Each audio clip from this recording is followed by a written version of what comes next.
Hey, and Hi. welcome back. Original box set has returned. Yes, welcome back. For people who have joined late, we are, I'm Cassie, this is Max. And that up there is, that over there is Paige, and that over there is Jon. Yes. And we are playing the Shattered Isles, an original campaign setting developed over the last 10 years for me, more for him. I started back in 2000. No, that's more So than 18 that. years. Yeah, oh god, 18. Fuck. Yeah. Fuck. Almost So- 19 now. We're so old. Because Welcome to old age. when I think back about when I first thought of this, it was before the trade towers went down. That's how I remember it. Oh, wow. Okay, that sounds fair. That's a fair, marker point in time. So that would be about 19 and almost 20 now. Yeah. Well, so hopefully the Shattered Isles is much more fun and more developed now that we've spent so long on it, and we hope you're enjoying it because we're having a blast. And Heck last we left before the break, Kodrog and Thomas and Captain Harris are going on an adventure. So, Whoa! There was an awkward silence there. That's a lot of excitement. So, without further ado, we will let you two figure out how you're going to let Kodrog know what's going on. Kodrog? Kodrog returns from donning his armor and gathering his gear to meet the two of you on top deck as you stand near the gangplank waiting to disembark onto the void pier that goes into the hold.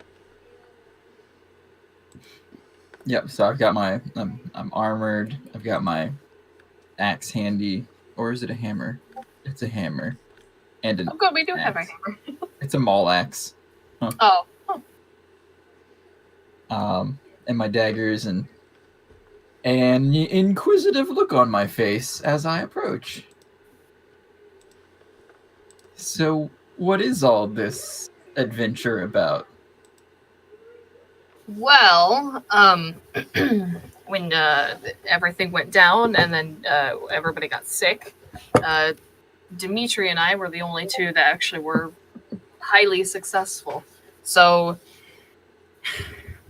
upon that, part of the group asked me to help them out with a stealth operation for the other ship. What we found on the other ship was Charlins and cardboard cutouts of crewmates. There was also a crap ton of gunpowder up there, and Fern got a little too excited, and that's why everything's on fire. Maybe with my help, but besides that,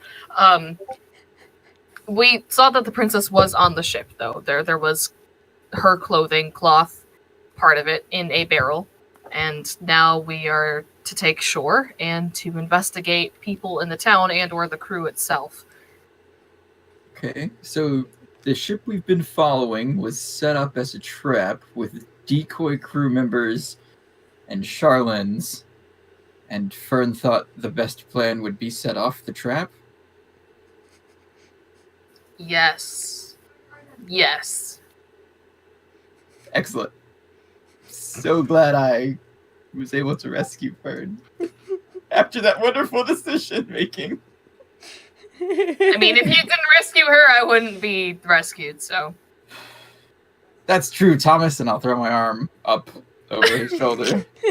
I'll get to his length so I can do it. That is offensive. Alright, I'll stand tall then. Then you stand luck. on your tiptoes.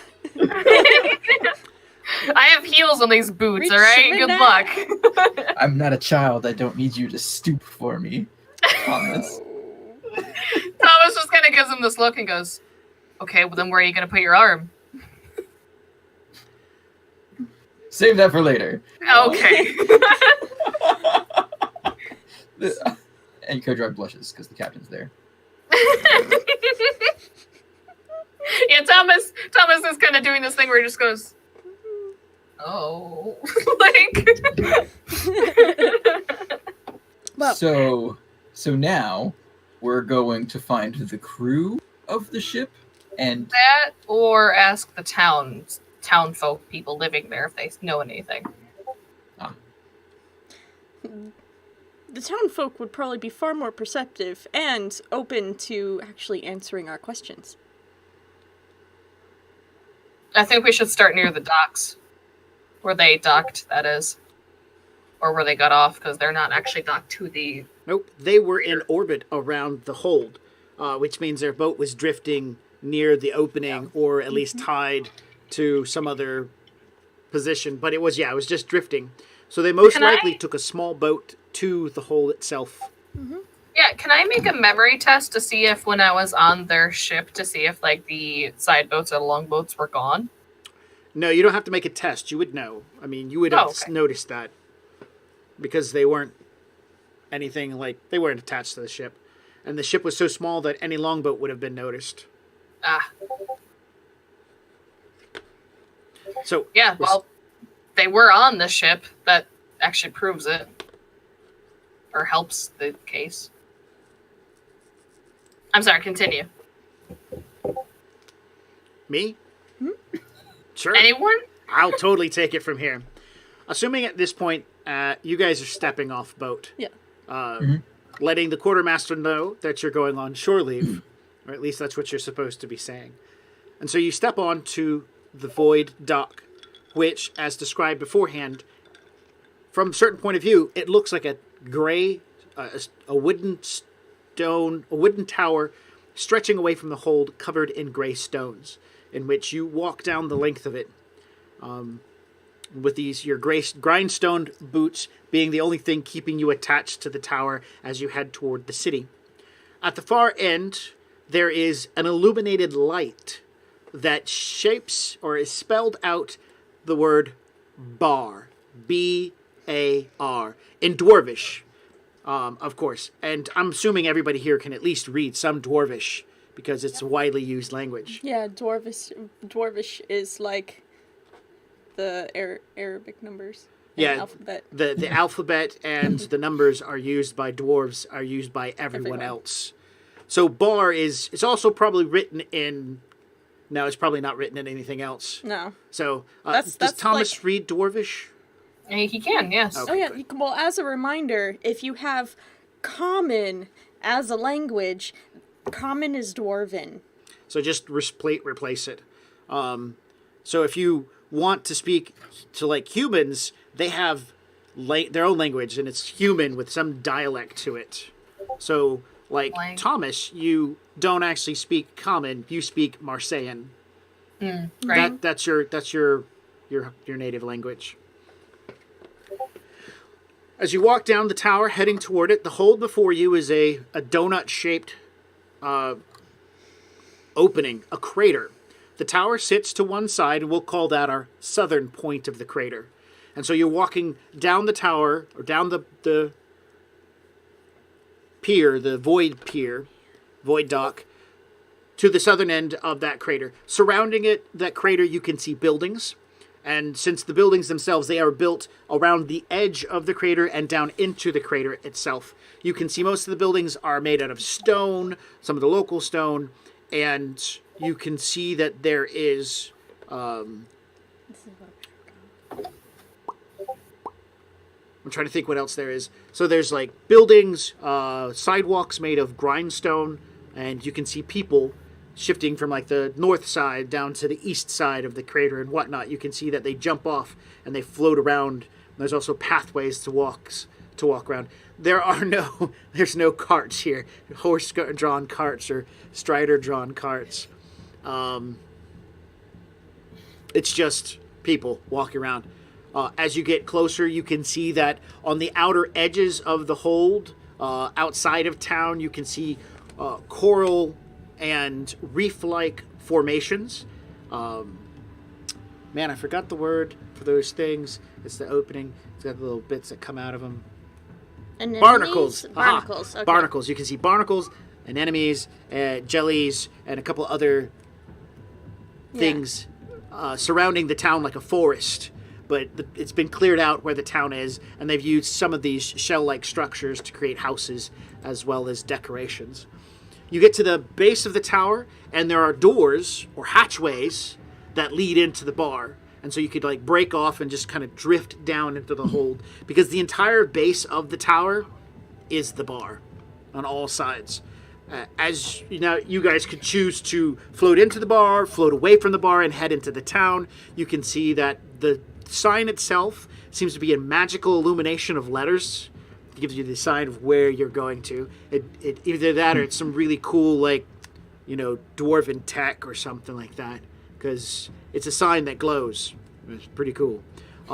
There are other sign and markers around town that give you kind of an understanding. You can see a smithery from where you're at, and that looks like it might be some sort of mine over there. So, and then there's houses. What would you guys like to do? Kodrog would like to question some of the bar patrons. Ah. Okay. I mean, where's the first place a bunch of pirates are gonna go to get drunk? And people talk more when they've been drinking. So any locals are gonna be a little lubricated. Yeah. Yeah. Okay. I think it's a good idea. Right. Yeah, so Kodrog will just start drifting that way towards the door, like he's being pulled in there by some strange magic. But imagine Thomas is like, I think we should ask the townsfolk. We should start at the docks. Or we could start at the bar. It's where all the townsfolk gather. Come on. All right. You drift into the smoke-filled bar, and you can smell pipe weed burning. You can smell ale and other, you know, wonderful beverages. The place is very aromatic. There's food as well, burning meat and Burning barnacles. barnacles. Yeah. And you drift Barnacle in. chatter. You drift in, and they have made a great effort to cover the entire floor in grindstones. So there is a down, and the tables themselves have little click places to put your grindstones on, your mugs onto. Yep. The mugs are all like coated, like they all have a grindstone base. So. And now you're thinking, there's no gravity. What's it going to do? Well, the flagons themselves have a leather jack covering over the top of them, and it's like a sippy cup. Just, there's an opening to one side. So your fluid is kind of floating around in there, and then you basically shove it towards your face and have all the fluid, and then you close it back down. Yeah. So, because they don't have turtle killers in the Shattered Isles. Yes, no dolphin slayers, no turtle killers. No Yet. plastic straws. No plastics. And like nobody bothered to make a metal tube. Yeah. You could suck the fluids. Well, you see, That's they high-tech yeah, dwarven they shit. Dwarven did. technology. Even if they did, like, they'd never get those straws back. They'd have to pay a premium for that kind of stuff, or bring your own. Yeah. BYOS. Bring your own. Like the Kodrog do. Yeah. You just whip it out. Like, I mean, no, Like, you have to be inconspicuous. You can't just whip it out. well, that's Alright. fair. So the tower itself, the void dock, consumes the center of this place, and it goes down and it moors into the actual ground. So this whole building probably shifted when the Amber Falls made contact. And the bar itself stretches around it probably at least a good 30 to 35 feet in almost every direction. There's lots of space, lots of tables, but only one central area where food and beverage seem to be coming from, and that seems to be from a lower level through a hatchway, as drinks, barrels, and whatnot are hoisted up into the room, and the smell of food can be coming from the other side of the hatchway. Patrons mostly are clustered around that area. On the farther side, more south of the building, there's a couple of bards plucking on strings, and one small takial howls out a tune. Ooh, howls out a tune. I love it. Oh my goodness. All right. So holds are like kind of like nests of I'm trying to think of words and it's not coming to me. Like questionable people tended to be found on holds? Not necessarily. The essence of what a hold is where a community of people can live. It's just they don't have the luxury of, like, stable gravity or water or atmosphere, like how you would get in an isle. Like, a hold can be small or it could be giant, but the physical characteristics of a hold is that they don't have an atmosphere, there's no bubble to breach, there's no water, and so there's no the gravity that's there is based on the grindstone content that's naturally in the rock itself. Okay. Now, as far as people that live there, I mean, shoot, people make their living in holds, either, mining grindstone, that's always an option. Which There's farming, especially for, like, fungus farming, or if you're, like, cultivating, like, coral reefs so you can, like, fish farm, essentially, in the void. So, there's lots of people who make it. Now, it's hard living. It's not easy living. It's hard living. But you can make a quick profit if you're good. And of course, if anywhere you can make a quick profit, it draws people who maybe aren't necessarily good at making quick profit in a good capacity. A lawful way. Yeah. Society. Within the legal framework. Yes. Civil people. So it's like when a gold rush hits, and then the, like, prospectors left and right, they could be good people, they could be bad people, but they're all trying for the same thing, and they don't necessarily always get along or follow the same set of rules. So like real life. Yeah. Yeah. Okay. There you go. So as you and the rest of the crew of the... The only thing I will say is that you've heard amazing rumors of the scum and villainy that is Spindlehaven. That is a hold. It has gravity. It does not have atmosphere, but the top half of it actually has a breach, and it's really tiny. And there are supposed to be really wealthy people who live in Spindlehaven. There are also supposed to be not so nice people who live there, notorious people. Yeah. The saying is, if you need something, they'll have it in Spindlehaven. And if they don't have it, they know how to get it. The right way or the wrong way. So, but that's not where we are. No, not there. We are in a much more small and straightforward kind of mining community. Okay. So my first thought is to try and find a group that looks like they are either not from around here, so maybe they just came in, or somebody that, like, people that look like they work at the docks, so that they might have been around when some longboats from that ship stopped in. There is a very clear way for you to determine who are locals and who are not locals. Can you guess? The drinking? No. That might be That one, might maybe. be it. Yeah, that's a maybe. That's a maybe. Like the moderation? No. Or how loud This they are? is a physical item. Not necessarily an item, but it's a physical difference that you'll see. Well, I'm guessing probably the locals probably have if they just come from working in the mine shafts, for example, they're going to be more dirty and covered, and then the other ones, they have been just out in the open air. Bingo! Because remember, the dust and dirt doesn't have anywhere to go. It doesn't go down. It just floats around, and so you walk through clouds of dirt. Another point, for that purpose, gas masks do exist, and some people will have them for the purpose of walking through dirt-filled, you put a rag over your face. Some people can buy masks that have these specialized filters. You guys float in, as well as several other crew members of the Amber Falls, and as you begin scanning the crowds for what your target group is, near that hatchway where all the food and the delicious drink look like it's coming from, a rather tall human waves up to the group of you as you all are coming in and says, "Welcome to Ishan and to Kodrog's bar. We have ale, beer, and whiskey, and we also have some special rot. as well as meat and breads. Find yourself a place to sit and wait for somebody to seek you out. We have quite a number of lads and lasses who will be around to help you. Everyone's welcome here.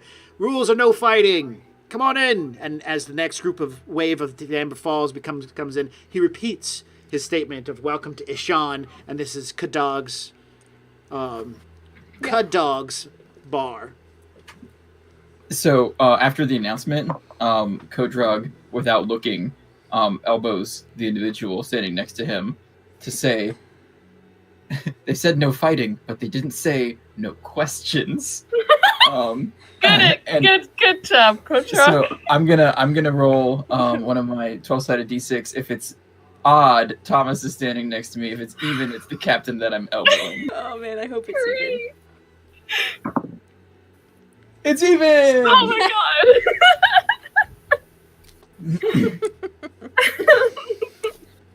and I look up rather sheepishly at the captain. How does he react?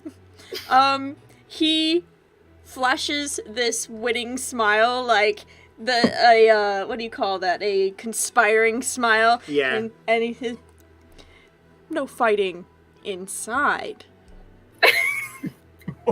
Thomas is just gonna go. Just mouth. And he like looks at both of them like, oh god. And it like claps you on the shoulder. It's like, don't worry, we can always issue a challenge if we need to. Okay. Patrons of the bar are Human, Keshin, Takiao. There is one gentleman who looks like he's Gathlin, but he's a little bit smaller than Gaz. There are some Charlans in here, and as first sight of them, you're excited till you realize they look like they're part of a mining team, as they are sitting around raking food into their face, and they are covered in dirt. You notice that their space is overflowing with food. You don't know, like, How they do it? there's a group of 4 or 5 of them that are sitting around this tiny table with a mountain of food, and they are just like hand over fist stuffing food in their face. Every once in a while they stop to swallow and then wash it down with a flagon of ale. But yeah, there is an enormous amount of food there for like the entire crew of the ship all on one table, and they're just going to town. Wow. That's the other thing about Charlans. They eat, and they will not stop eating until there is no food left. So on a side note, you've heard that in the creation of bags of holding, which are a powerful magical item, Charlan's stomachs are somewhat sought after to make those devices. Not joking. Oh my god! What?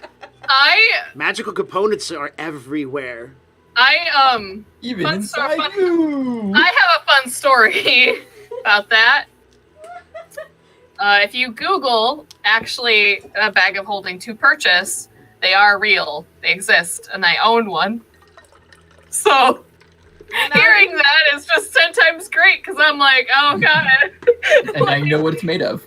Yeah, mine's made out of a fake red leather that makes it look like dragon scales, but yeah.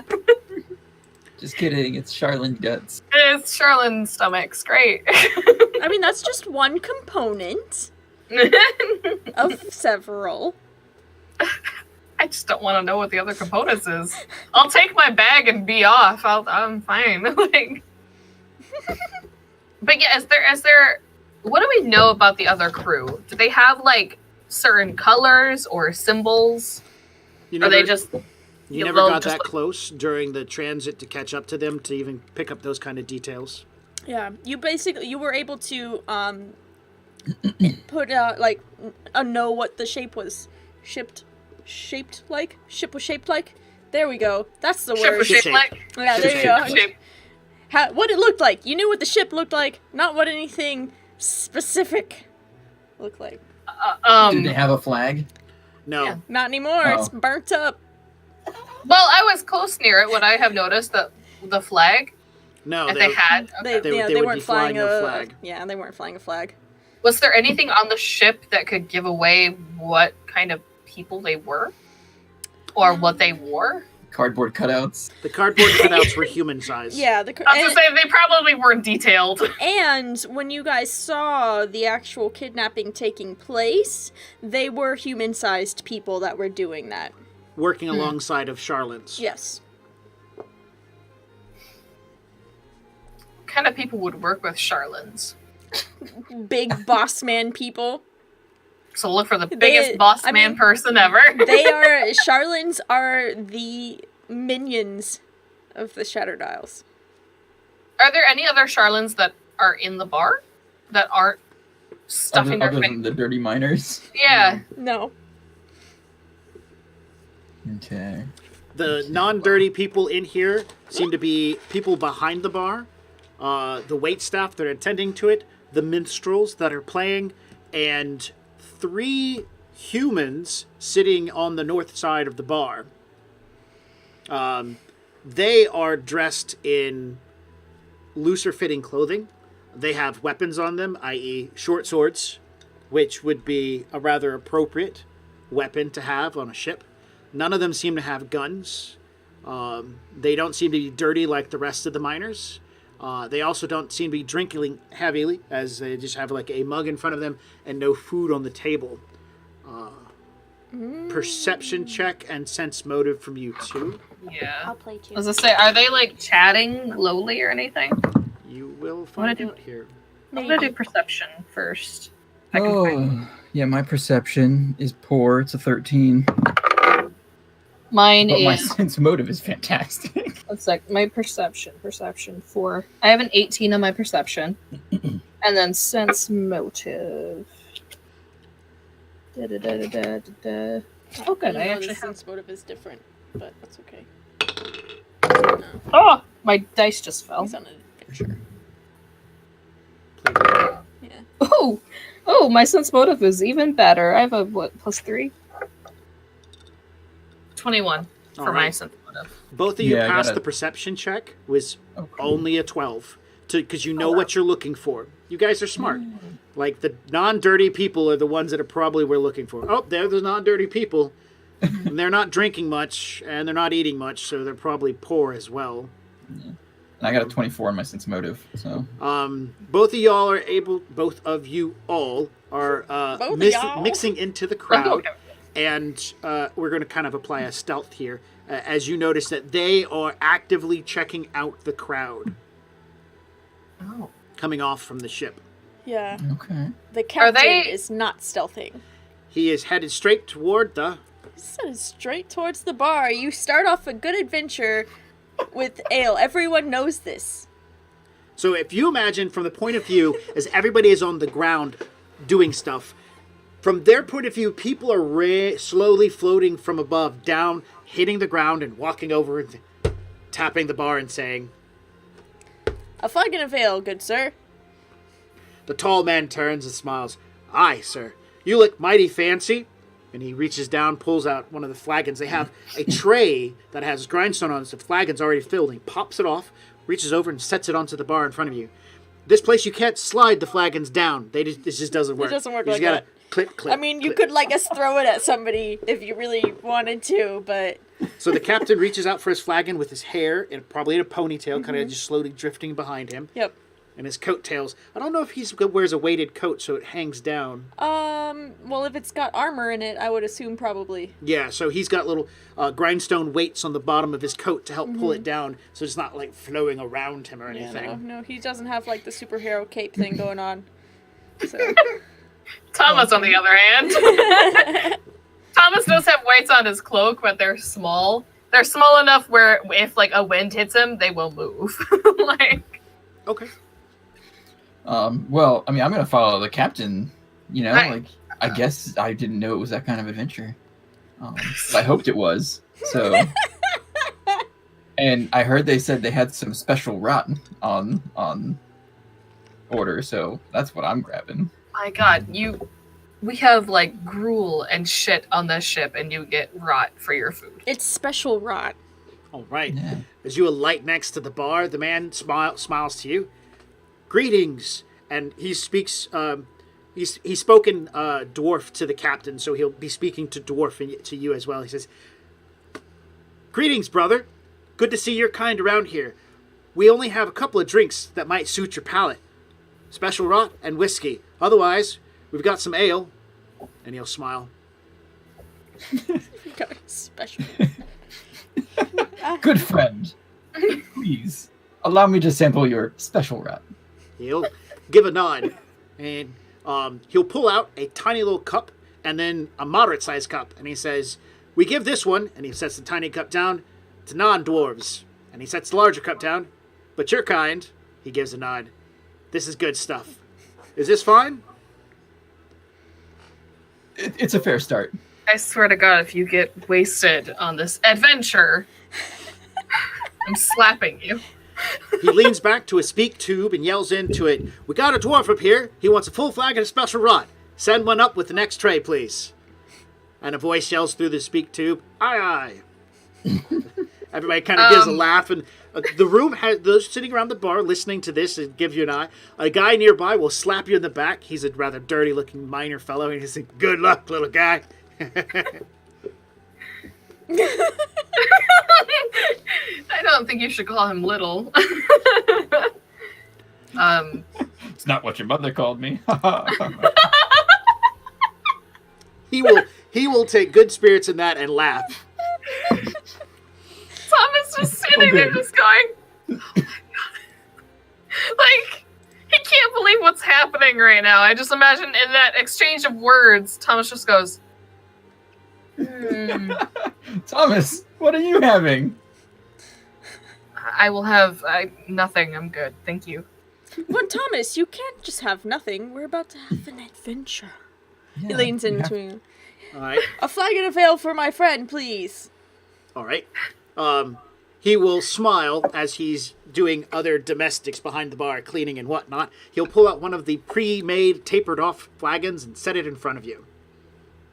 He'll give a nod to the three of you, and he'll point to a tip jar down the way. He says, or a jar down the way. He says, all pay goes in there. He puts his hand on the bar next between the two flagons, says, 2 copper bits, and he turns to you and says, for you, brother, 5 copper bits for the flagon coming your way. But after that, it's going to be 8 copper bits. First one's a little cheap. We love, we show respect to your kind around here. We wouldn't be here if it wasn't for the dwarves. Holds are always good customers. And he'll smile and give a nod and wink. Because that's the truth. Yeah.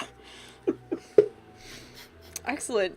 So, you two noticed those other gentlemen that you were because the captain did not. So Yeah, Thomas is gonna point that out. I was gonna mention that. I was also gonna ask when we walk in with the captain, because they're looking at our crew, did they perk up a bit, or did they like exchange words or anything? When they saw the captain, they did kind of make gestures and glances, like, look at that one, because he sticks out compared to everybody else. But when they saw you, they made eyes, and then they realized you noticed them, or maybe they did, but they tried to not look as much because you came into the room. Are you wearing your pointy hat? No. But you are wearing your wizard robes. I am. If those who are smart enough actually look at Thomas, I would imagine they would go, there's something different about that guy. If not, it's just a jacket.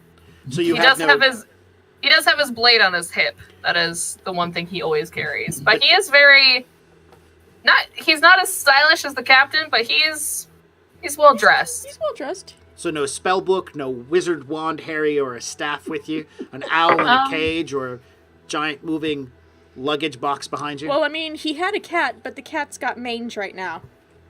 Yeah.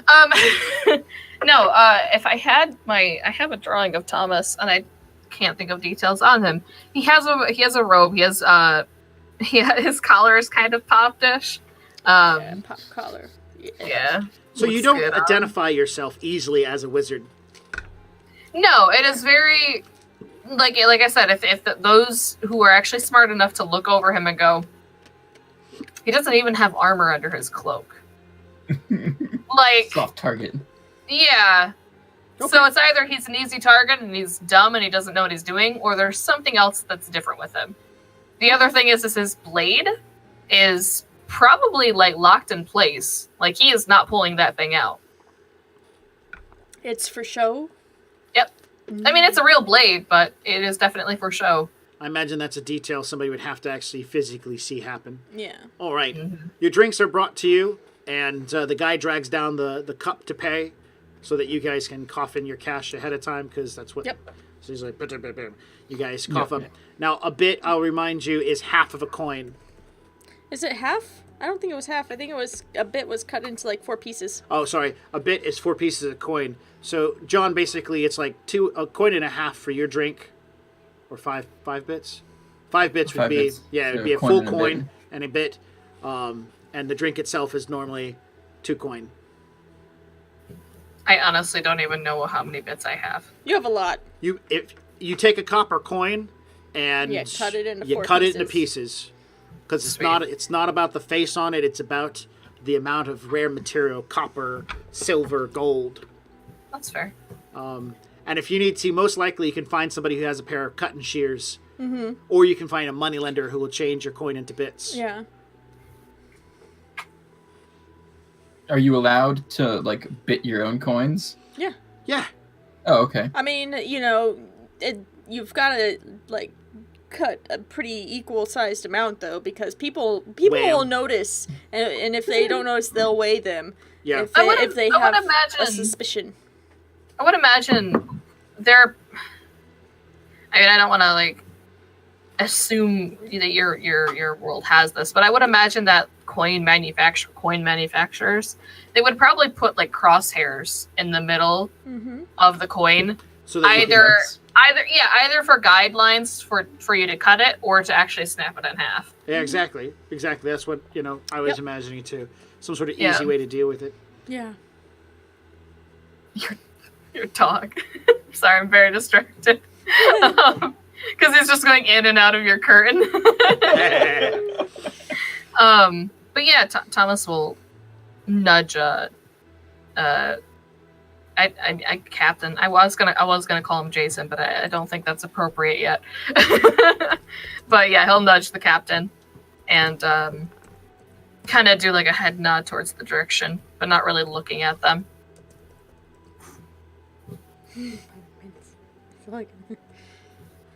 Okay. And I'm getting a big gulp of this special route to see how good it is. Okay, to reiterate the checks, it is your fortitude is how much alcohol you can drink before you actually have to roll. Mm-hmm. And each drink will have a value to it. Like ale is generally like a 1 or a 2. So what's your fortitude bonus? My fortitude bonus is a 4. Okay. However, I get a +8 versus intoxication, a bonus of +4 from being hardy, and another from iron liver. So you get a +8 when you make these kind of rolls. This mug of sour mash or sour rot, what do they call it? They called it special rot. Special rot. I'm setting it at a 4. So you can drink. Okay. You can drink this whole one, and you'll be inebriated. You'll be tipsy, exactly like you want to be. You could drink another one; it's going to be great. But that third one you hit, it's not going to be so great. Then the saving throws kick in, and they're not even hard saving throws at that point in time. It starts off at 10 plus the number, so it'd be a 14 that you'd be rolling against, and then after that, it goes up again. That time at 18, and again to 22. You get it. Not to mention, you haven't had anything to eat, right? I mean, I had the doctor's special potion. Yeah. That's fair. It was pretty I know that on an empty stomach, you're more likely to get more tipsy. Unless you're a dwarf. Human lies. Human Yeah, I was saying, unless you're a dwarf. lies. Wow. Sorry, misconceptions. No, that was perfect. I like that one better.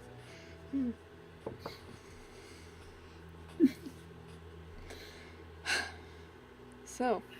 Thomas barely drinks his. He wants to be on his toast for this one. Okay. Well, so did the captain react at all when Thomas nudged him and nodded his head over at the other table?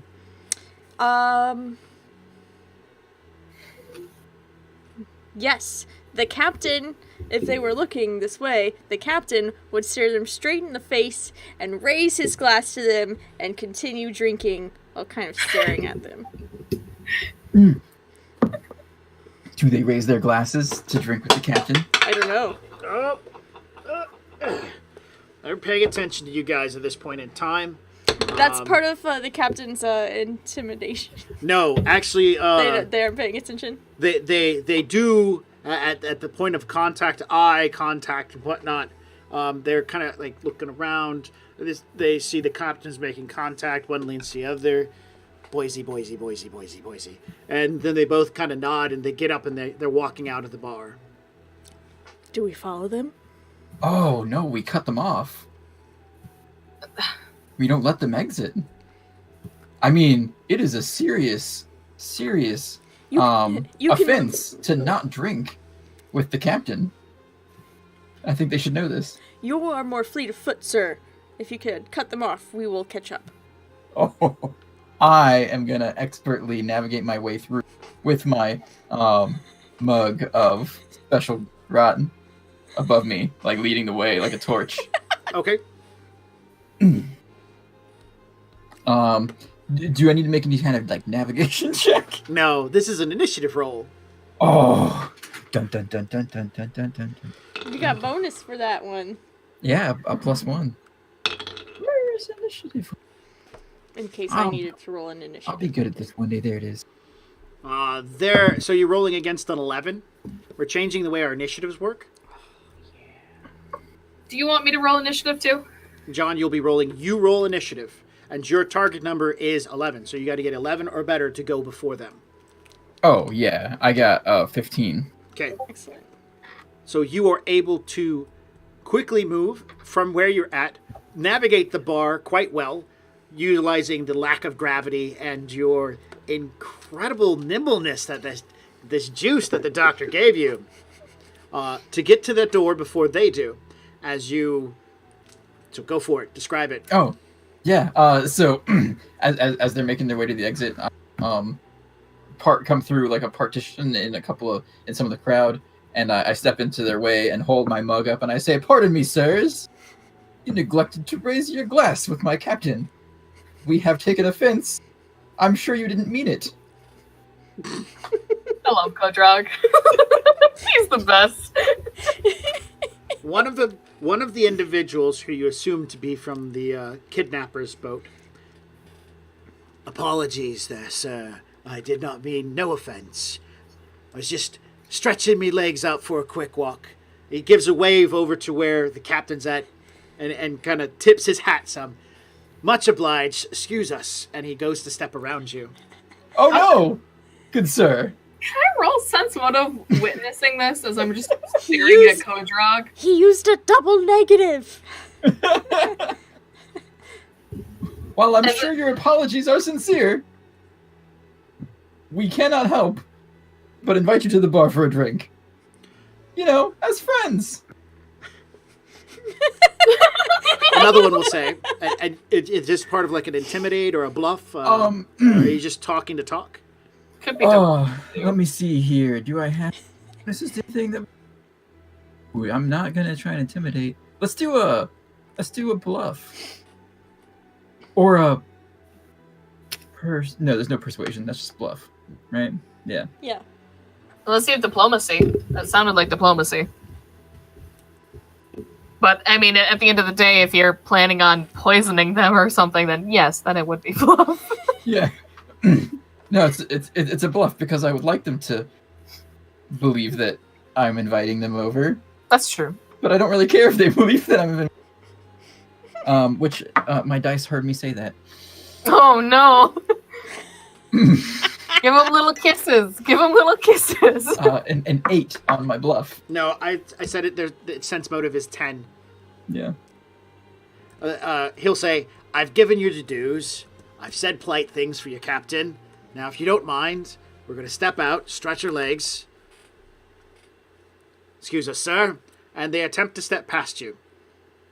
I will once more step back and to the side into their path. All right, now this is like You're trying to block him, so this is like a CMB versus CMD situation where you're physically like thrusting yourself in to try to keep them from moving through. I think that he may need our help, Thomas. I was kind of hoping that y'all were following. No, we me. were. They're just sitting watching right now. I would have assumed that we were following them, but Yeah. we're following a little slower because Kodrog was just so fast. Yeah. So I got a 25 for my CMB. Sure, yeah. You thrust yourself in the way, put your head in the doorway, like, no. I insist, good sir. It's like, I do insist, unless you think I'm beneath you. Oh, Oh man. And if so, then I insist that we take this outside. yeah, exactly. That's what I'm thinking. I just imagine Holding that one in reserve. as Kodrog says, like, oh, you unless you think I'm beneath you, Thomas just goes, oh. I believe we might see a fight soon. Yeah. The pirate, the kidnapper, the assumed kidnapper will say, I can see that you're rather desperate for us to meet your captain. I'll stay for a drink. And he'll smile at that. He'll look back to the other ones and give a nod as well. And they will stand and kind of like hang out for the moment. That doesn't change their demeanor. The one in the back seems most nervous. He shifts his position and rests his hand on his saber's hilt. I will politely wait for my captain. All right. Captain and Thomas show up. Excellent. I've done my part.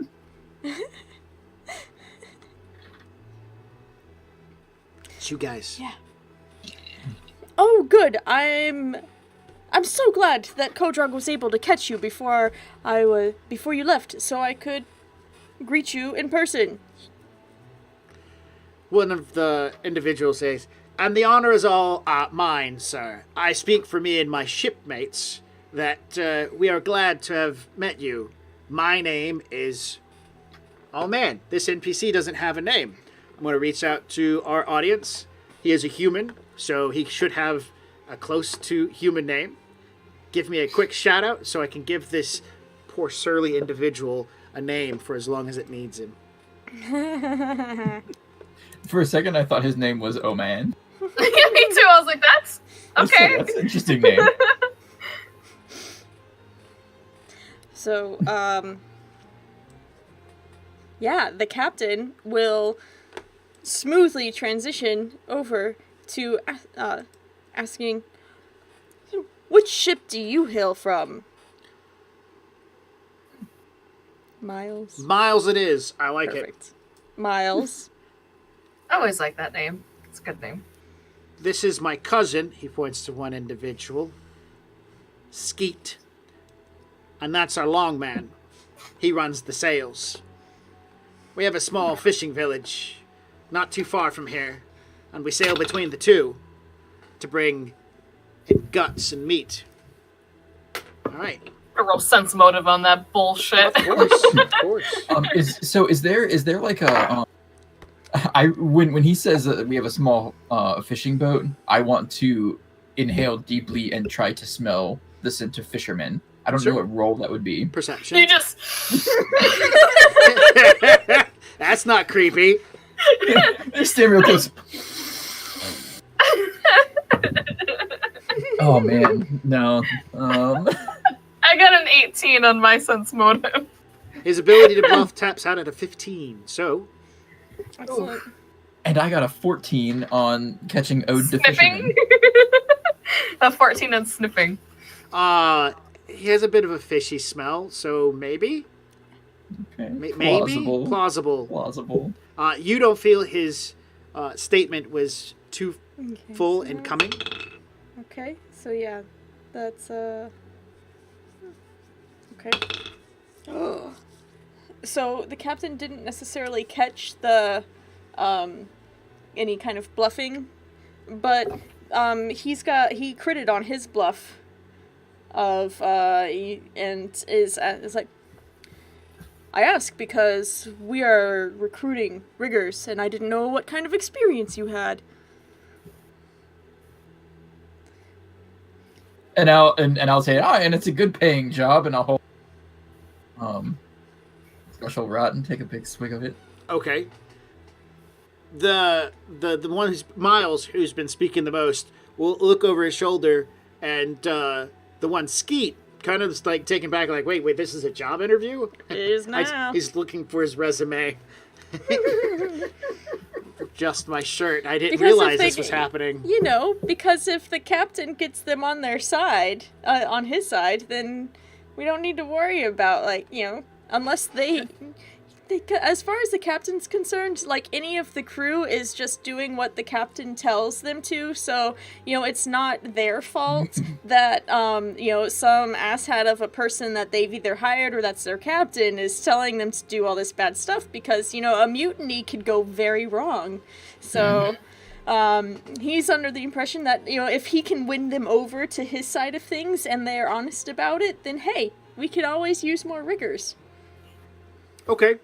Well, so you're bluffing about there being an actual job. Yes. Which definitely because blows there could be a job. There could be. But right now he's There's just not. loving. All right. Like I said, Skeet seems to be the most nervous, and Mile reaches back and puts his hand on him as Skeet seems to kind of be looking around. The Longman steps forward and says, I've got plenty of experience rigging. I run the ship. I don't do the fishing. And he'll say that as if maybe he's trying to keep up with their story. Mm-hmm. Paige, you got an 18 on your sense motive. Yep. You don't think the Longman is lying. That he does have some experience rigging. So, I mean, just by his facial expressions. So that seems to be a truth coming out of his mouth.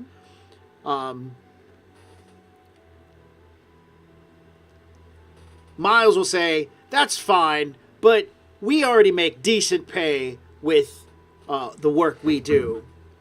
What's decent? As the captain leans forward. All right. Skeet gets a bit more nervous as he's kind of like looking around like, what? What does that mean? So Miles will say, we haul in... Miles is still trying to maybe work the lie. He says, we generally haul in enough fish to make a couple of copper in a week. Besides, we've got family back in our home. We can't just up and leave and join a ship that roams all over the place. Isn't that right? Skeet, on the other hand, has this look of, shut the fuck up, motherfucker. He's got this, he goes, I don't have any family wherever.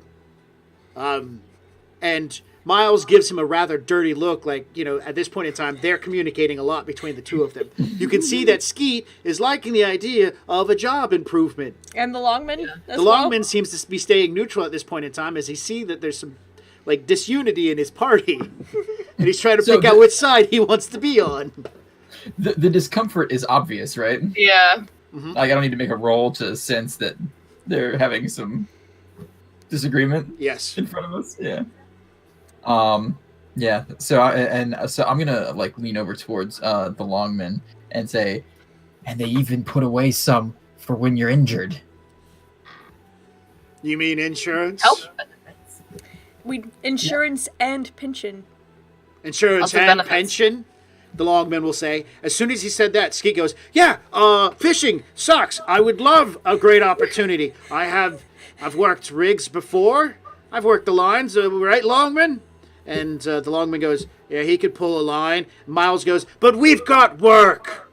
And he cuts him off. And he uses an authoritative, aggressive tone. We've already got work. Thank you so much for your offer. We'll be going now. Come on, you two. Well, if you change your mind, you know where we're docked. Wink. All right. Miles, strong arms, Skeet out the door, and the Longman follows after. Bye. We should follow them. Thomas just says to both of them after they leave, Thomas just goes, we need to follow them. Excellent. No. Kodrog chugs the rest of his special rot. I just imagine you start doing that normal thing and then you start going and Thomas is going, okay. Like he's really surprised that you can chug that. Well, it was just gonna be a polite sip, and then you were like, we should follow them, and he was like, oh, He means now. Yeah. Oh shit! He means no. He means now. Oh, that's gonna hit you hard like a truck. Nah. You'll be fine. It's a dwarvish invention. Excellent. The three of them leave the bar and they have stones in their boots. They begin kind of clapping out a short distance before they launch into the air. Ooh, where are they launching towards? Sorry. You're inside of a building. You I'm can't inside see. of a building, I can't see. You can only assume maybe the northern side of the. I'm going to Town. refresh my drink and allow the two adventurers to lead the captain on an adventure. All right. Okay. Yeah, so after I finish chugging my rot, I'll slam my mug down on the nearest flat surface. Okay, clicks away. The rot itself has a wonderful earthy tone to it, and it kind of reminds you of a stew that your mom used to make. It has like a meaty, earthy taste to it. It's kind of weird and awesome at the same time. So, it's up to you as the captain has gone mudless. Oh, that's an old term if you guys don't know. Means without, yeah. I got you. Whoa. Thomas will he'll kind of pat Kodrog on the back after he's done, and he goes, "Okay, so much for keeping my companion sober." And he'll kind of walk forward. What weak stomachs you must think we have. I mean, I've seen you drink. There are occasions where you have like an ale and you're down under your table. So Prove it. And Kodrog walks over to where, so we have to launch ourselves up to get to the door to get out, right? Because we had to drop down into the inside. No.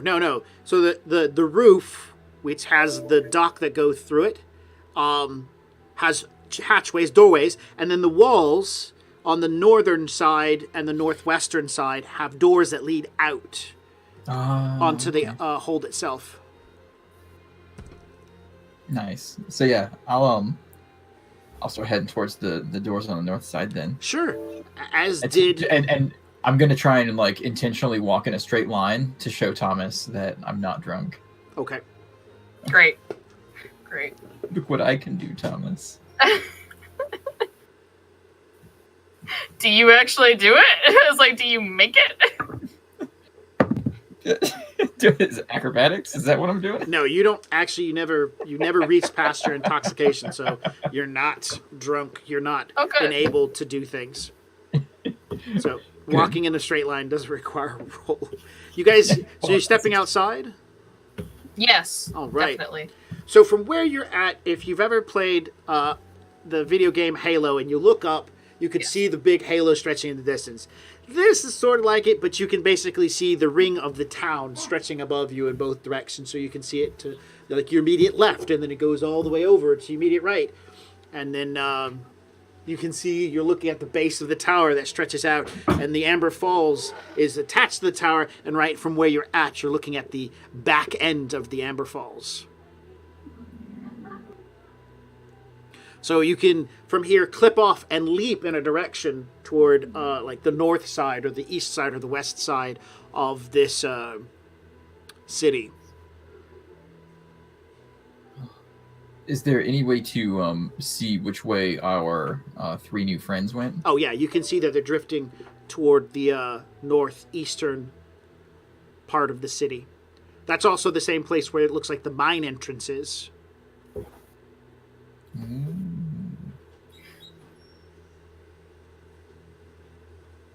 So, Thomas, how directly do we follow them? I mean, I'd rather prefer to keep it silent. They were already suspicious of us to begin with, and half of them were telling lies, and the other half had experience, but they are not fishermen. As you stand outside having this small, quaint conversation, looking up and talking, a gentleman walks up. Hello, how are you two doing? My name is Carl, and I'm a local businessman here. Yes, nice to meet you. Oh, good, I've got your attention. Do you guys have a minute to come by and take a look at my shop. I sell several local wares, and we're open for business right now.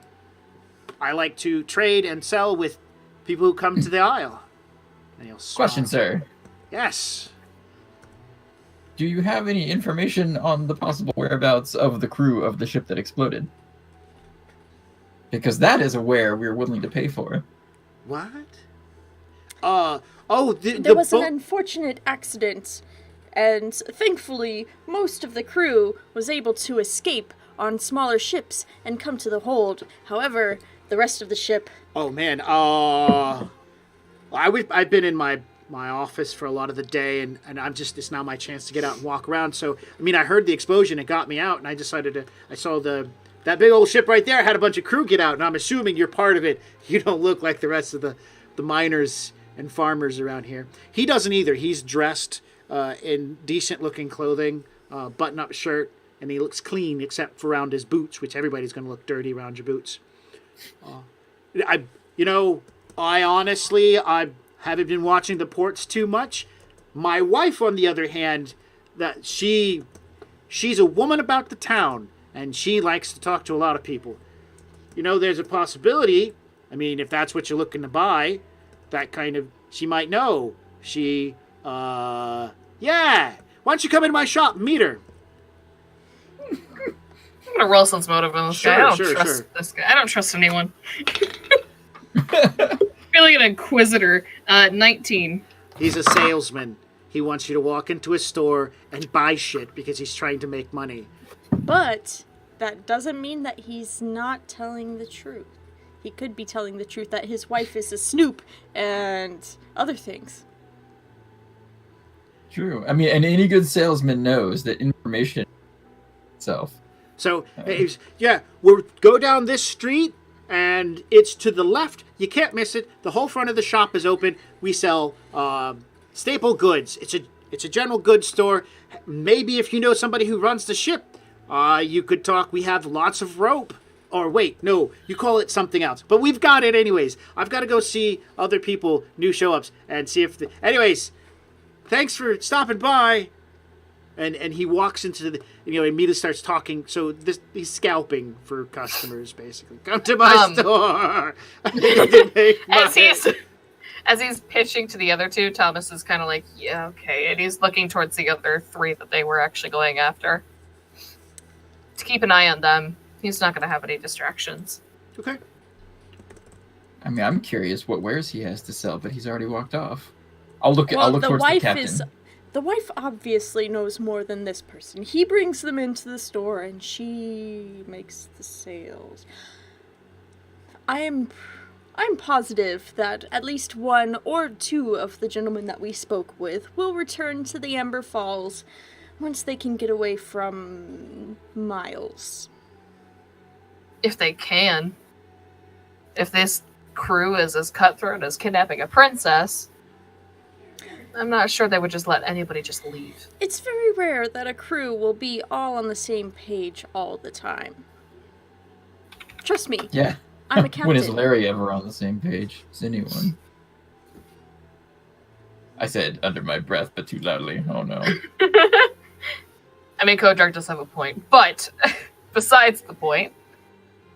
So, let's go after this lady then. Yeah. Okay. You guys don't find it too hard to navigate the streets. They are semi-occupied. It seems most of the residents tend to make leaps and bounds to go the distances to where they're going, and a few of them walk from place to place. There are a lot of, I would call them bridges that span overhead to create tunnels for people to walk in, and the tunnels seem to be the most entrance way into houses. So you come to a building, there's a tunnel that goes between two houses, and once you get in there, that's where you find the front doors, so that you can have like an enclosed area around your front door. Not really sure, maybe it's a thing. So you don't walk too far before you come across this a covered area that's covered with tarps over top, so you can't like dive bomb in, but there are openings to where it looks like people stream into. And you find a variety of shops. Right off the bat, you see that there seems to be a stand where there's a collection of food or wood. You can see a rather large shop that says Carl's on it. It's not a glowing sign like the bar sign, but it says general goods. Excellent. Yeah. I will lead the way in, because the captain shouldn't have to open his own doors. Yes. Oh, it's open air, so you just walk in. Oh, right. There's a warm glow from inside. Yeah. When they close shop, they just have a piece of canvas that they tack over to make sure that nothing floats out of the shop when they leave. Oh my. Pretty much. And everything seems to either be tied down to a bin or roped together. And there are some things that are up near the ceiling, as well as near the floor and attached to the walls, and in structures in the center. As you approach, a woman with curly auburn-colored hair, wearing breeches, coveralls, comes walking up. Hello, y'all. How you doing today? Hey, y'all. How you doing? Sorry, good call. You sound much more feminine than I do. Thank you. I didn't know we were using that accent. I'm totally into it. Yeah, that's you. Thomas will answer. Good, thanks. Your husband, Carl? Oh, yeah, Carl. Did he bring y'all in here? Well, I tell you what, we got the best tack and lines you're going to find for your ship out there. I tell you what. I love her. Thomas will go, yeah, well, we're actually looking for information, and I imagine that you have a lot of people that come in and out of your store, so. She leans forward on her counter like, oh, y'all looking for some information? Well, I tell you what, I got that in droves. I got eyes all over the place. Now, information gonna cost you some shopping, if you know what I mean, right? Sure. Yep. So what can I get you? The ship that exploded outside, some of the crewmates escaped it before it did, and we're looking for them. So you need some lines? Yeah. So Kodrog walks over to the lines and starts running them through his hand as if he's inspecting them. Okay. Do you want the money first? Do you even have information on that? Like, the captain was like, "This is. You have to be more subtle." I'm not good with subtlety. All right, child. So here's what we're gonna do. I'm gonna get you probably, it looks like with the ship that size, you're gonna need at least 3 barrels of lines. And I got that in stock, right? Okay? So the other thing you probably gonna need, I got like some, 5-gallon buckets of tar that, every ship needs some tar. You know what I'm saying? I just want the information, miss. We do understand the language you're speaking, yes. Thomas does not. He's going, I don't understand what's going on. All right. Well, so if we get like some 2 5-gallon buckets of tar, you're gonna get 3 barrels of lines, and and you know what? I will tack on some extra sailcloth as a bonus for you. Pointing to Mr. Thomas, so you can get a better idea of what's happening.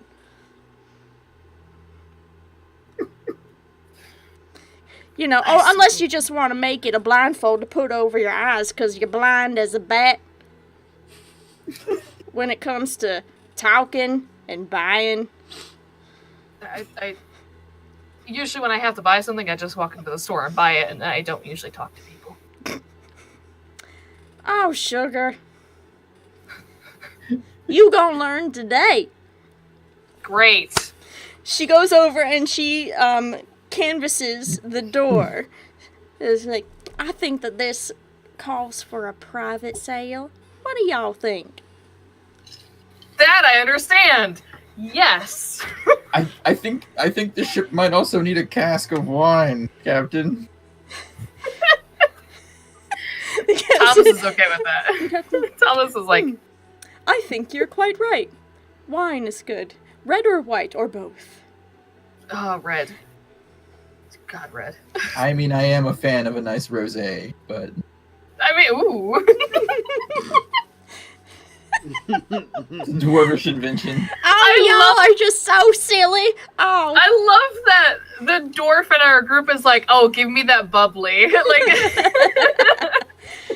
So, y'all need to be knowing where all those people from that ship gone to, yeah? Yeah. Well, Man. yes, please. well, when I heard it, they decided that they was going to go down and do some mining, right? But they went down one of the wrong holes, you know what I'm saying? They went down one of those things that's been mined out. It's called a dead mine. You know, How long a dead long is that? mine. Okay. How long has that been there? Well, it's been there since they finished mining it, duh. When did they start mining it? When did they start or when did they finish? Because they started way before I showed up, and they finished way before I showed up, too. So, okay, it's been there. Great. Like I said, dead mine. Anyway. Now, as far as them going in there, they probably went in there about 5 hours ago. So, you know, they're going to eventually figure out that there ain't nothing in there but dust.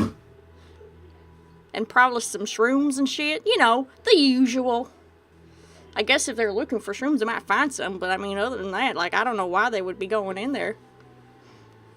Would you, good ma'am, happen to know if this dead mine has only one entrance? I mean, you might need to get 2 casks of wine if you're looking for that I knew that was kind going to happen. of information. Like, that don't fall off no ship.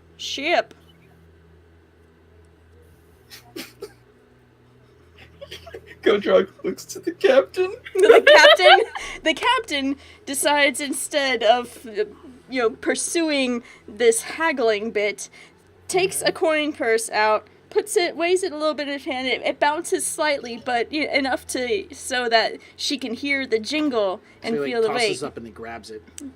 And then puts it down onto the table. Puts his hand away. Now we're talking. I tell you what, you are the most generous person I'd ever see. You can buy out my whole shop. I mean, don't do that because I still have customers that I need. Anyway, so the mine that they went down, it leads to the other side of this hold, right? But it still doesn't have no docks or nothing. It just leads to, open void. You know what I mean? You know what I'm saying? It leads to an area void filled with debris and rocks, which makes it hard to dock at. Right. So, it just leads to some pile of, dead rocks floating about. Ain't nobody can dock there. I bet small ships can. Well, no, there ain't no dock for a small ship, but they might be able to navigate through all the rocks. Exactly. Oh, I bet they're waiting for us to leave. You looking for something? Or someone? I think if I asked you that, you would ask me to purchase another case of wine, so no. What are you talking about? He bought out the whole shop, pointing to the captain. You ask away, honey. Thomas will look at the captain. The captain will look at you. Ooh. Some more of a look of. This is really should I excitement tell and her? adventure. This is a lot of adventure for the captain. He's having Kodrog fun. will look between them. There is some magnetic eye staring going on between the captain and Thomas. Thomas. Oh God, if it's magnetic, Thomas will go a little flushed a bit, and he'll just go. There was somebody who was kidnapped from our ship. Oh no, that is so sad. You trying to get him back, huh? Yeah, a female. Oh. She wore, and Thomas will say what she wore because he recently saw fabric. A poor, defenseless young child. We're just trying to save. A child? You employ children on your ship? A princess. You employ princesses on your ship? She hired me me. Oh my stars. You are saying that they kidnapped a princess? I am. Oh my stars. Oh, if Carl was here to hear that, he would be, oh my stars. Well, I tell you what, there was this tiny thing. I thought it was a Phelan in this cloak, but, you said that it was some lavender stuff, and I'm pretty sure I saw that lavender dress underneath, so I thought maybe, this is just such a well-dressed, well-behaved child, but maybe it's that princess you talking How about? tall was she? Oh, like that. How tall is the princess? She's not a child, is she? She's like... Yeah, she's about like that. No, the princess that you're rescuing is still a child. Yeah, Oh. The she's princess that employed you is not a child. So let's point this out. The princess that employed you is in her late 20s, almost into her 30s. Her younger sister is only 10 years old, and her dad is in his 60s. So you do some math. No, I got it. I mixed the two princesses up. Amber and Violet. Right. Okay. Violet is the one you're after. Rescuing, yep. Hence the lavender fabric. Did you see them carry any weapons, guns, crates inside that mine? Well, now that I think of it, I heard that they carried in a couple of barrels. Like powder keg sized barrels. But I didn't see no real weapons on them. According to my sources, anyway. Any Wink. Charlans? Charlans? Yeah, honey, there were Charlans carrying those barrels. Well, I think that's everything we need. Unless Kodrog? I'm gonna inspect some of the boarding hatchets that they have, and inspect their make, since we've already bought out the whole store, right? You find that they don't have boarding hatchets, they have boarding pikes, which are about 12-foot long pieces of, poles with pretty nasty hooks on the other end to, connect to docks or other ships. Yeah.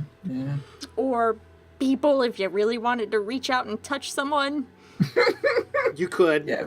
They're not But meant they're for pretty that. conspicuous to carry around. Yes, so. however, you can never have too many boarding pikes on a ship. What else do they have? Is it just a general store? Like, they're not going to have armor or, God forbid, This any is- magical items? No. You don't know if they have a magic item. The average store owner won't tell you, hey, I've got a magic item, because those things, when that happens, they get stolen. Yeah. Magic is potent. A +1 weapon is crazy powerful. A +1 weapon probably won't be able to be afforded by that bag that he set down. Let's put it that way.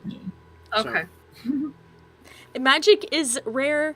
Magic items, I should say, are rare everywhere except Marseille, where everybody and their dog has one. Yep. Fair enough.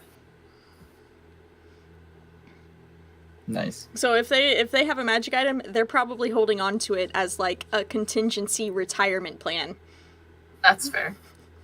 I was just curious on what they have, just in case if I Yeah, wanted so a lot of the stuff that they have are geared towards people, towards community. ships, and then people in the community. Yep. So you can tell pretty much the big difference between them is that there's a lot of foodstuffs, a lot of stock for a living, and then there's the stuff that's for boats. Or ships where you have because people come in with maybe torn sails or they've lost some rope, they need to replace things for the ship so they can keep going on their way.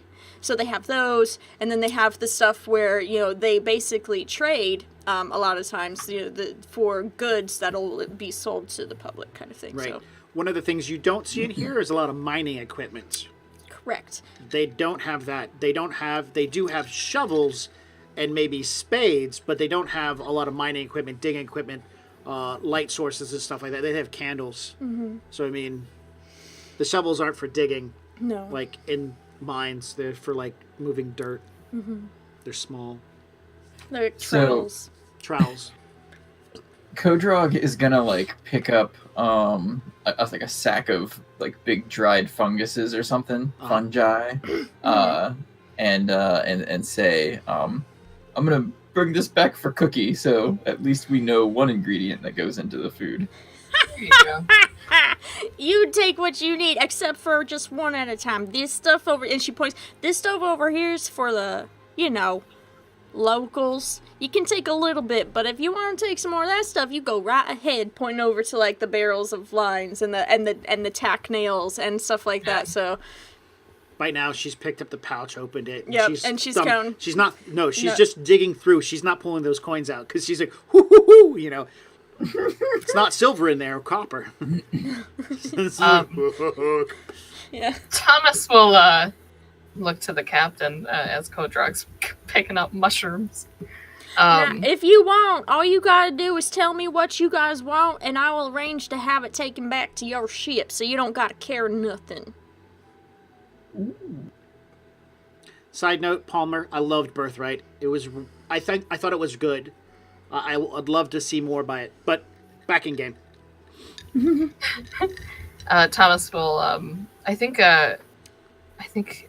we should scout that area where she spoke of. Either there ain't no scouting you need to do, honey. It is dead as enough. You tell you what, you just gotta go about 60 yards north, up, and then you gotta go about maybe 100 so yards over to the right. You're gonna see a hole. Now, I'm not talking about the hole that's the circle. I'm talking about the hole that has the big rock to the side that's kind of off kilter. That's the one that you need to go through. It's gonna be dark, so if you'd like, I can give you some lamps. That's fine. I'd like you to return them if you're coming back this way. If not, well, it is what it is. That's okay. And then, when you get to the fork, if you're looking for the place that goes to the exit, you're going to need to take a right at the fork. If you want to go down into where, the collapse is, then you would go to the left. But I don't recommend that unless, you think maybe they went the wrong way. Okay? got it.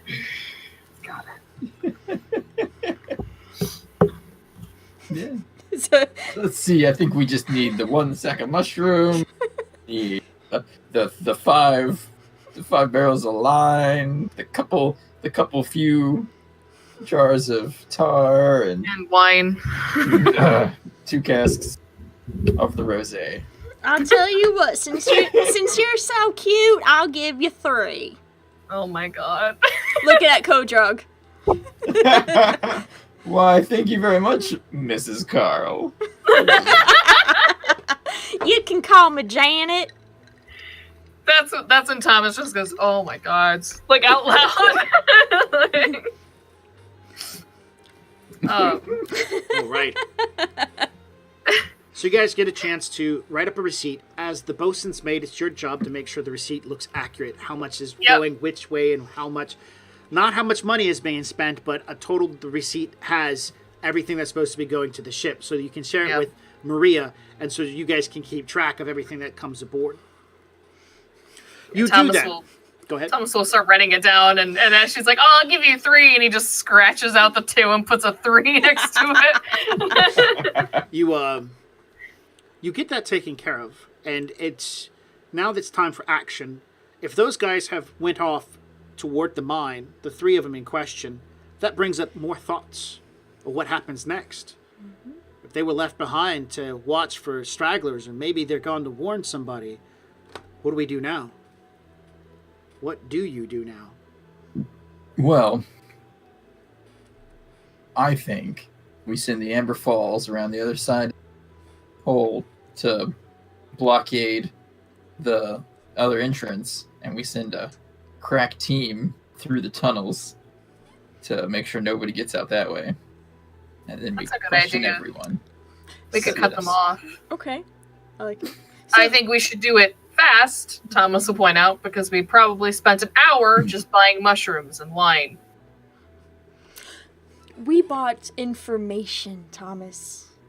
That is worth its weight in gold. Which he then points a finger to the bag that's on the table.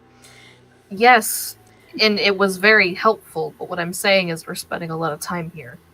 Those 3 men were already suspicious of us. I'm sure that we have plenty of time. However, and he turns to... His confidence is just annoying, isn't it? Isn't it? It's more of just like... How can we be right? No, it's infectious. Yeah, I'm it's also confident. Infectious confidence. I think Thomas is the only one that's in this group right now that's like, okay, wait. Like... Janet, was it? Yeah. And she's like, yeah. If I provide you with a note of instruction, can you get it and the rest of the supplies to the Amber Falls within the hour? And she's like, honey, for that smile, I'll get it over there in 15 minutes, okay? Thomas, No, and Kodrog like leans out past the captain and smiles at her because he knows it's his smile that she's talking about.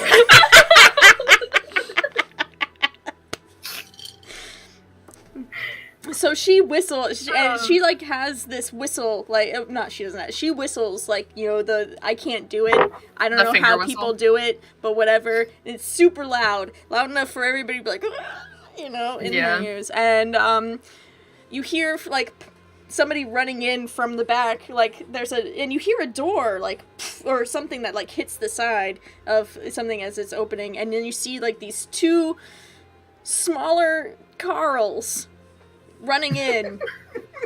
No, I Was that what imagine you're doing, children. I imagine they're not running in. They hit the door, and as the door flings in, they come flying in. Oh, yeah, There's no flying. gravity. There's no gravity. We're talking They're about flying. children. So it hits the door flings in, he uses the momentum and flies into the room. Hey, Mom!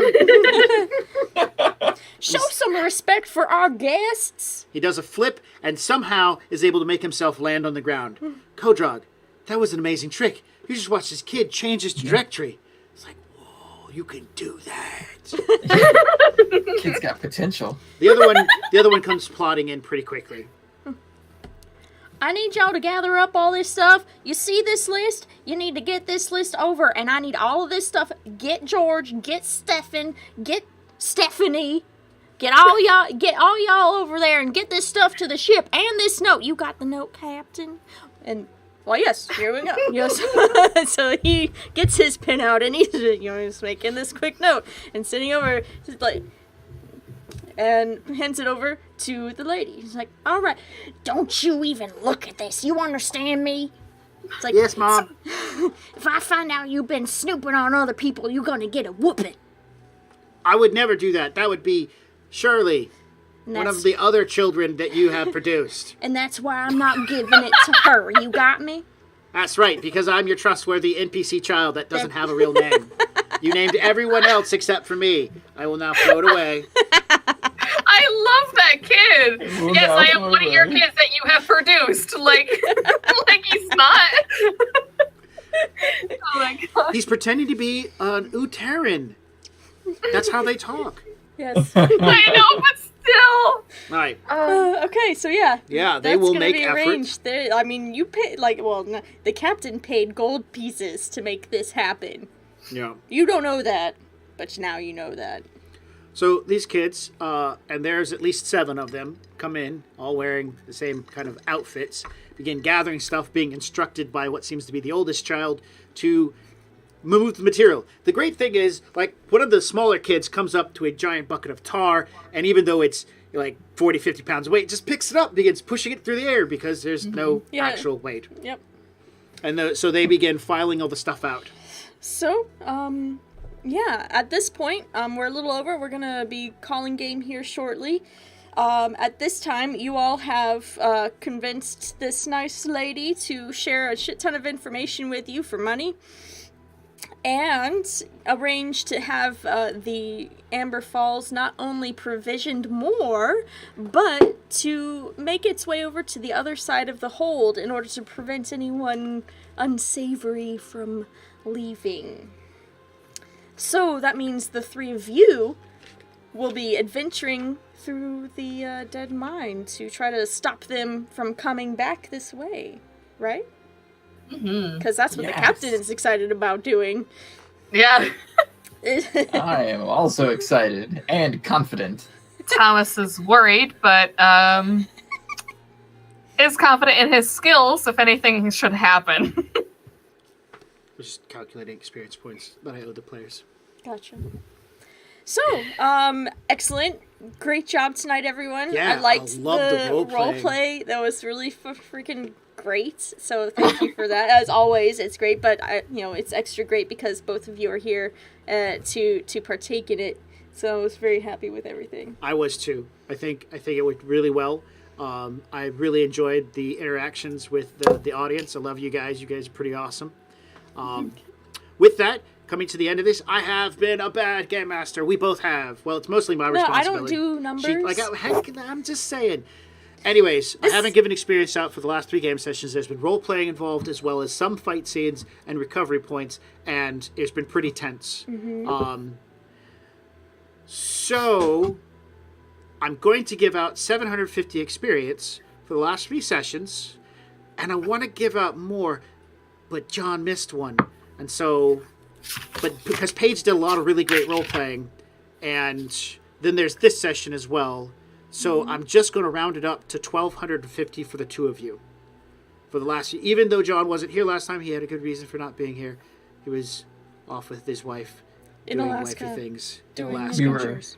We were first anniversarying. Yeah, Aw, very that's important. awesome. Very important. So 1,250 experience points is where you're currently sitting at. You guys are more than halfway to your next level, if I remember correctly. I think. Yeah, 4th level's Yeah. coming up here soon. Yeah, this is the difference in GMing styles between Max and I is I don't give out experience. When I feel that everybody has gotten to a point either with their character development or with the story, I just say, okay, you level, and Yep. that's it. I like that. But 10 months. Yeah. 10 months between level 3 and level 4 in her other game. 10 months. That's how long we Yep. went. that was 10 game sessions, though, technically. So. Yeah. But not next year, because next year, I'm excited that we are going to be starting off 2019 doing a continuous run of Iron Kingdoms until we reach the end of our adventure. Woot woot. Woo! So, with that being said, you'll be able to catch the Shattered Isles again in 2 weeks on the Shadowcasters Network over here. Woo! We, on the original box set side, are taking our December break. I don't know if we have anything coming up this Sunday. I've got the If it's calendar. Shattered Isles, I'm not Shadow. If it's Shadowrun this Sunday. Shadowrun, yeah. Okay, Shadowrun so this we've got Sunday. Shadowrun this Sunday, tomorrow. If somebody would like to put our Twitch channel in the chat for all of our wonderful viewers over on the Shadowcaster Network, I would appreciate it. So we'll be finishing up our Shadowrun game either tomorrow or the next Sunday we're playing. Nope, it'll be tomorrow because tomorrow's the last one before we begin our break, because Thanksgiving weekend we are going to be doing family stuff, and I hope that all of you who celebrate Thanksgiving also have a fantastic time with your Thanksgivings as well. And we will be back in 2 weeks here on the Shadowcasters Network for the next installment of the Shattered Isles. Yeah. So, And make sure to join us because we're thankful for our audience. we are. Aww. We are thankful for our audience. We think you guys are fantastic with your suggestions. Thank you for Charlens. So cool. We're still gonna use that the French word. I don't know how I'm gonna pronounce it yet. I actually am gonna look up the real pronunciation, but then it's probably just gonna be like because that's just who I am. Oh my goodness. So before we go, let's do some pluggy stuff. Woo! I'm Cassie. This is Max. We do original box set stuff over on the channel. That's in the chat. And we're doing stuff tomorrow at 7 p.m. Eastern Time. So check it out if you can. Mm-hmm. Paige! That's me! Hi! Fuck. Okay. I do Join the Anarchy, which is here on Shadowcasters Network. It's this Monday, we're- right? Yeah, it's this Monday. We start at 9. I have to start at 8. So 9. It's hosted by the wonderful Oz. He does a lot of other things. And it's completely improv based. Meaning chat gives us suggestions and we take them if we like them and if they fit the scenario. I play a completely cybered up street samurai named Voltar who has daddy issues and is also working for Ares, which currently Ares is literally setting Detroit on fire with their information. Yay. I, Paige myself, am a professional artist. Excellent. A little bit. She is. No, there's not a little bit. You are. You are. She's doing commission work. I technically am. You can follow me on Instagram, which I just linked into the chat below, I'm about to at the follow Ram you. Queen with 2 N's. And there I post most of my artwork. I have other things that I'm working on currently, like website-wise. So like DeviantArt and another website that I keep forgetting, ArtStation. There we go. And if you like my artwork, which right now on Instagram I have just a bunch of Destiny characters and still Inktober thing. But there's past stuff in there too, so you can check that out. That's about it. I'm Paige. I played Thomas. You're welcome. Excellent. John, do you have any plugging stuff? Yeah, come watch me tomorrow figure out what my character's because every episode of Shadowrun it seems like I have to come up with a new one. That's true. So far, how many names has your character gone through? If we aliases? include, You've had to kill off how many aliases? So let's see. Odysseus died. Nemo, I think, is not officially dead yet, but probably should be. And then there's my original identity, which I can no longer use. And then there's the pretend identity that I was using while I was Odysseus that I should probably also bury. So that's 4. There you go. At least 4. Maybe more. Yeah. So join us tomorrow while he figures out a new identity so you all can help him come up with it. Please help me. With that, we should probably say goodnight. All right, thank you so much for joining us. We will be back in 2 weeks, exploring and adventuring through the Shattered Isles and rescuing a fucking princess. Yeah. Hopefully. Bye. Bye. Good night, guys. We're stopping it right this time? Yep, this time Okay, we're doing good. it right.